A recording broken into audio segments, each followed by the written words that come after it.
আমি নির্বাচনের আগে 14 গ্রামে এসেছিলাম, চিওরা গ্রামে আমাদের তাহের ভাইয়ের নির্বাচনী সমাবেশে। আমাদের কুমিল্লাতে 2টা আসন, আমাদের 11 দলীয় যে ঐক্যবদ্ধ বাংলাদেশ সেই জোট, 2টা আসন কুমিল্লা 4 এবং হচ্ছে 14 গ্রাম।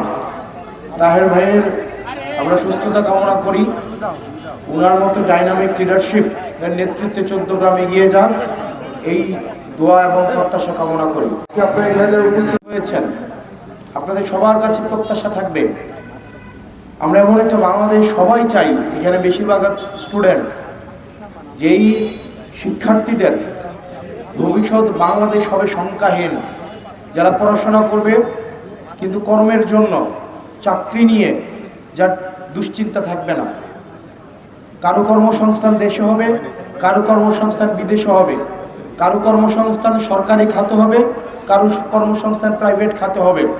সেজন্য বাংলাদেশের সরকারকে আগামী বাজেটে এই বিষয়গুলো বিবেচনা করে বাজেট নীতি প্রণয়ন করা উচিত এবং প্রাইভেট সেক্টরে যেন কর্মসংস্থানের সুযোগ প্রসারিত হয়, সেজন্য প্রাইভেট সেক্টরে বিশেষ অনুদানের ব্যবস্থা রাখতে হবে। এবং আমাদের অনেক সেবা খাত আমরা দেখেছি বছরের পর বছর, যুগের পর যুগ, আমরা পাবলিক সেক্টরে যতদিন পর্যন্ত ছিল এগুলো সরকারি গণমুখী সেবাধর্মী প্রতিষ্ঠানে পরিণত হতে ব্যর্থ হয়েছে। এই প্রতিষ্ঠানগুলোকে প্রাইভেটাইজেশন করা যায় কিনা সেই বিষয়টিকে পলিসিভাবে নীতি নির্ধারক যারা রয়েছে তাদের সাথে ডাটা এবং রিসার্চ বেসিসে সেই জায়গাগুলোকে বিবেচনা করা উচিত। আমাদের প্রাইভেট সেক্টরকে পৃষ্ঠপোষকতা করতে হবে, এসএমই সেক্টরকে পৃষ্ঠপোষকতা করতে হবে, আমাদের ক্ষুদ্র ব্যবসায়ী যারা আছে এই ক্ষুদ্র ব্যবসায়ীদেরকে পৃষ্ঠপোষকতা করতে হবে, যাতে করে আমাদের স্থানীয় যে মাইক্রো ইকোনমিটা রয়েছে সেই ইকোনমিটা সুদৃঢ় এবং সংগঠিতভাবে বৃদ্ধি পেতে পারে। প্রিয় চট্টগ্রামবাসী, আমরা আপনাদের এই জায়গায় এসেছি, সামনে জোহরের জামাত শুরু হয়ে যাবে এখনই। আমরা সাংগঠনিকভাবে আমাদের এখানে নেতৃবৃন্দ যারা আছে আমরা চাই সাংগঠনিকভাবে আমরা প্রত্যেকটি ঘরে ঘরে, প্রত্যেকটি ওয়ার্ডে ওয়ার্ডে যেন আমাদের এনসিপির এই দাওয়াত নিয়ে আমরা আপনাদের কাছে যাইতে পারি। আমাদের সবার কাছে এই দাওয়াতটা যেন পৌঁছায়, যাতে করে এনসিপি সাংগঠনিকভাবে দৃঢ় একটা অবস্থান নেয়।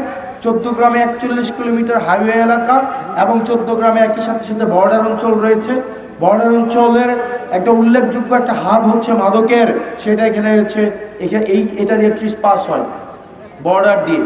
সেক্ষেত্রে প্রশাসনের এক্ষেত্রে আরও বেশি কঠোর ভূমিকা রাখতে হবে।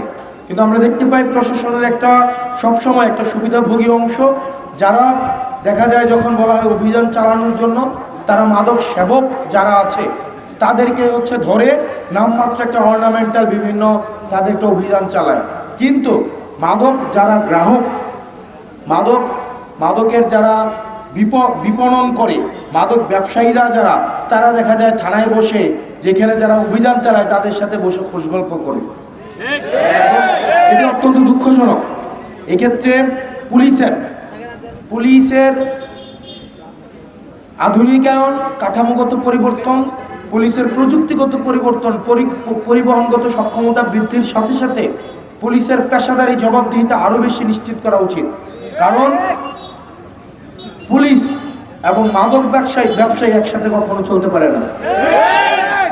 একই সাথে সাথে এই মাদকের সেবক যারা আছে তাদেরকে যেভাবে আইনের আওতায় আনতে হবে, একই সাথে সাথে মাদকের যারা ব্যবসা করে তাদেরকেও আইনের আওতায় আনতে হবে। আপনি মাদকের সাপ্লাই ঠিক রেখে মাদকের গ্রাহককে ধরে এই চক্ষু আইওয়াশ অভিযান চালিয়ে কখনোই মাদক নির্মূল করা কোনোদিনও সম্ভব না। একই সাথে সাথে মাদকের যারা বিপণন করে, ব্যবসা করে, তাদের সাথে কিন্তু রাজনৈতিক সখ্যতাও আছে। আপনারা দেখবেন রাজনৈতিক পৃষ্ঠপোষকতার মধ্য দিয়েই এই মাদক সিন্ডিকেট গড়ে ওঠে এবং মাদকের সাথে যারা জড়িত তারা চেষ্টা করে রাজনৈতিক যারা নেতৃত্ব পর্যায়ে আছে তাদের সাথে একটি সখ্যতা রাখার। আপনি দেখবেন একটা প্রোগ্রামের একটা পিছনে এসে একটা ছবি তোলার চেষ্টা করে, সাথে এসে দাঁড়ানোর চেষ্টা করে এবং এই ছবিটা দিয়ে সে বিভিন্ন জায়গায় সেল করে বেড়ায়, অমুক নেতার রাজনৈতিক কর্মী, তুমুক নেতার রাজনৈতিক কর্মী, হয়তো নেতা ওরা চিনেই না কোনোদিন। তো এই জন্য মনে রাখতে হবে যারা মাদকের সাথে জড়িত তারা বাংলাদেশের শত্রু, সমাজের শত্রু, তারা আমাদের সবার শত্রু। তারা আইনের আওতায় তাদেরকে অবশ্যই আনতে হবে। তাদের কোনো রাজনৈতিক পরিচয়ে তাদেরকে কোনোভাবেই শেল্টার দেওয়া যাবে না। এজন্য আমাদের সরকারের অগ্রণী ভূমিকা রাখতে হবে। নিজের দলেরও যদি মাদকের ব্যবসার সাথে জড়িত থাকে তাদেরকেও আইনের আওতায় আনতে হবে। আমরা আমাদের জায়গা থেকে বলছি, আমাদের একমাত্র সম্পর্ক হচ্ছে জুলাই। হাদি ভাই থেকে শুরু করে কারিনা কাইসার পর্যন্ত, আবরার ফাহাদ থেকে শহীদ আবু আলিফ পর্যন্ত এরা আমাদের আত্মার আত্মীয়, যারা বাংলাদেশের সীমান্ত, বাংলাদেশের এই সার্বভৌমত্বকে, যেই বহিঃশক্তি সবসময় ঝুঁকিতে ফেলে এবং তাদের বিরুদ্ধে যারা লড়াই করে তারা আমাদের আত্মার আত্মীয়। আমরা হাদি ভাইয়ের চাই বিচার সুনিশ্চিত হোক এবং একই সাথে এই জুলাইয়ে থেকে শুরু করে গত 17 বছর বিএনপির অসংখ্য নেতাকর্মী নির্যাতন নিপীড়নের মধ্য দিয়ে গিয়েছে, যায় নাই? ঘরে থাকতে পারছে, জানাজায় আসতে পারছে, বাপ মা ব্যবসা চালাইতে পারছে, পোলাপাইন নিয়ে স্কুলে যেতে পারছে, বাড়িতে এসে থাকতে পারছে। এই অসংখ্য বিএনপি নেতাকর্মীদেরকে নির্যাতন নিপীড়নের মধ্য দিয়ে যেতে হয়েছে। আমরা সেগুলোর বিচার চাই। আমরা চাই, মনে রাখতে হবে, বিএনপি, জামাত, এনসিপি, বাংলাদেশপন্থী যে রাজনৈতিক দলগুলো আছে, আমরা ঝগড়া করব, আমাদের মধ্যে বিবাদ হবে, এটা আমাদের নিজস্ব বিষয়। এখানে জনগণ যাদেরকে তাড়িয়ে দিয়েছে তারা আর বাংলাদেশে আসতে পারবে না। আমাদের মধ্যে মতপার্থক্য হবে, পলিসি নিয়ে বিভাজন হবে। বিএনপির অনেক বিষয় আমি মানব না, ওরা আমার অনেক বিষয় মানবে না, এটা গণতান্ত্রিক প্রক্রিয়া। কিন্তু পৃথিবীর ইতিহাসে এমন কোনো নজির নেই যে নেতা তার লক্ষ লক্ষ নেতা কর্মীকে রেখে চোরের মতো পালিয়ে যায়, তারা আবার কোনোদিন বাংলাদেশে ফেরত আসে। পৃথিবীতে এমন কোনো নজির নাই। এই কারণে যে বাপমার পোলারা আপনারা 14 গ্রাম বাজারে জয় আর মিয়ার বাজারে গিয়ে বাংলা স্লোগান দেন আর মাঝখানেটাও দৌড়াইতে থাকেন, এই দৌড়ানোর মধ্যেই আপনারা সারা জীবন থাকবেন। আপনারা এক জায়গায় দাঁড়ায় জয় আর বাংলা স্লোগান দিতে পারবেন না।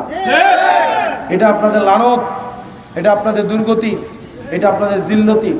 দুনিয়াতে আপনারা যত জুলুম করেছেন, এই জুলুমের শাস্তি এখন আপনাদের উপরে পতিত হচ্ছে এবং এটা হতে থাকবে এবং এটা চলতে থাকবে। এটা আমাদের আনন্দ। বিএনপির বাইরে এটাতে আনন্দ পান না? এটা আনন্দ পান না? এটা তাদের আনন্দের মধ্যে থাকেন। আমাদের মধ্যে মতপার্থক্য হবে, কিন্তু এখানে মনে রাখতে হবে আওয়ামী লীগ কোন বাংলাদেশপন্থী দল না, এটা ভারতের একটা এক্সটেনশন।